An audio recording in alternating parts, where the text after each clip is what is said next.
Assalamualaikum warahmatullahi wabarakatuh. Perkenalkan, nama saya Siska Andriani dengan NIM 2020008170. Prodi Manajemen Universitas Sarjana Wiyata Taman Siswa. Baiklah, di sini saya akan bahas tentang merger Gojek dan Tokopedia Goto. Latar belakang terjadinya merger Gojek dan Tokopedia. Gojek adalah merupakan perusahaan berjiwa sosial yang memimpin revolusi industri transportasi ojek. Tokopedia adalah perusahaan internet yang memungkinkan setiap individu dan pemilik bisnis di Indonesia untuk mengembangkan dan mengelola bisnis online mereka secara mudah dan gratis, sekaligus memungkinkan pengalaman berbelanja online yang lebih aman dan nyaman. Unicorn Tokopedia dan Dekakron Gojek memutuskan merger dan membuat entitas gabungan bernama Goto sejak Mei lalu. Pendiri juga CEO Tokopedia, William Tanuwijaya, menjelaskan kepada anggota Dewan Perwakilan Rakyat (DPR) mengenai alasan merger kedua perusahaan tersebut. William menyatakan langkah merger bukan merupakan konsolidasi bisnis dan bukan karena tekanan investor. Merger dengan Gojek bukan konsolidasi karena Gojek dan Tokopedia bukan merupakan perusahaan sejenis, kata William pada rapat dengar pendapat RDP Komisi 6 DPR RI pada Rabu 15/9.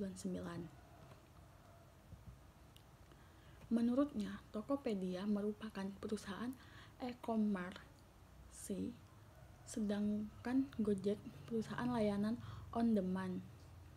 Alhasil, ketika merger terjadi, persaingan di pasar masing-masing akan tetap ada. William juga menyatakan upaya merger untuk siap menghadapi persaingan global. Tujuan kami merger adalah untuk berkompetisi di global, bukan karena dorongan investor, katanya. Dia mengatakan kedua perusahaan mempunyai misi yang sama agar bisa bersaing di tingkat global. Namun, misi tersebut sangat sulit apabila dilakukan sendiri. Perusahaan global menurutnya memiliki modal kerja 10 hingga 1000 kali lipat lebih besar dibandingkan perusahaan Indonesia. Apakah merger Gojek dan Tokopedia sukses atau tidak? PT Goto, Gojek, Tokopedia, Tbk yang resmi menyandang status sebagai perusahaan publik alias Tbk. Hal ini menunjukkan bahwa Goto mengalami kesuksesan. Goto melepas sebanyaknya 40.615.056.000 sahamnya dengan harga jual 338 per unit, berhasil meraup pendanaan sebesar 13 triliun, 7. Nilai kapitalisasi Goto bahkan mencapai 400 triliun dan masuk jajaran top 4 perusahaan publik dengan market cap terbesar di Indonesia.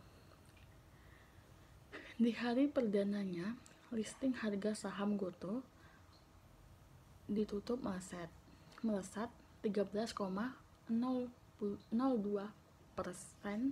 di level 382 saham. Namun di hari kedua harga saham Goto ditutup turun 3,14% di level 370 per saham. Meskipun drop, harga saham Goto masih di atas harga IPO dengan investor yang membelinya saat penawaran perdana.